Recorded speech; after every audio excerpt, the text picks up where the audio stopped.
In the status of dhimmis, Jews, Christians, and Sabaeans were free to practice their religions, free to administer their own ideas of personal law, free to own property, free to trade, free to enter the professions.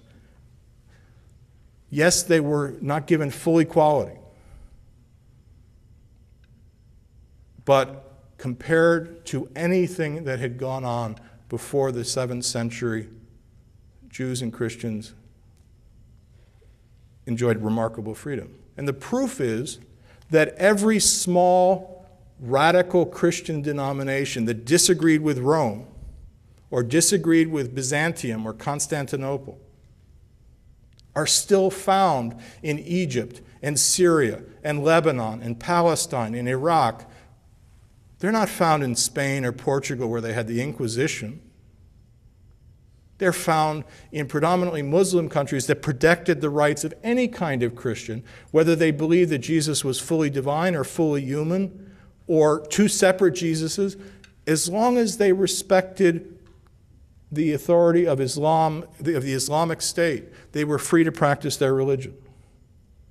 We have all sorts of very small Christian churches that go back to the time of Paul, still in the Middle East and nowhere else, because of the idea of dhimmi status that developed in Islam.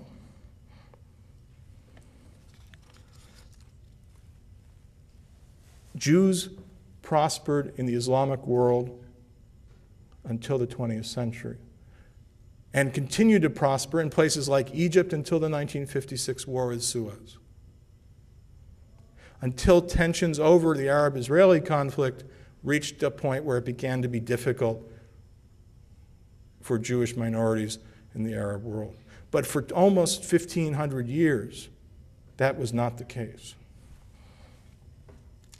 Dhimmi status offered Jews and Christians and Sabaeans freedom of religion.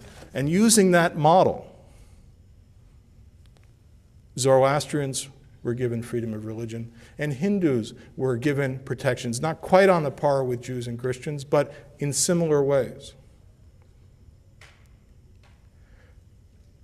So, dhimmi status, I shouldn't romanticize it too much in the sense that Jews and Christians were not allowed to try to convert Muslims, nor could they hold political office, but they could be advisors. In my own family's case, there's an oral tradition that my ancestor on my mother's side was the court physician to the Khalifa of Cordova in Spain during the golden age of Judaism in Spain under Islamic rule.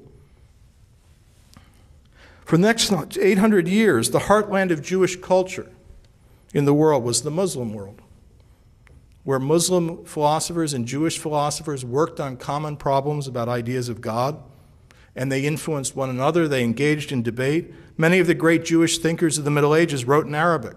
Moses Maimonides, the greatest philosopher in the history of Judaism, wrote his books in Arabic, and then they were translated into Hebrew.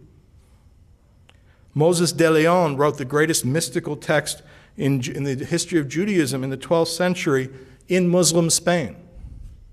The golden age of Judaism, I learned it in religious school as a boy.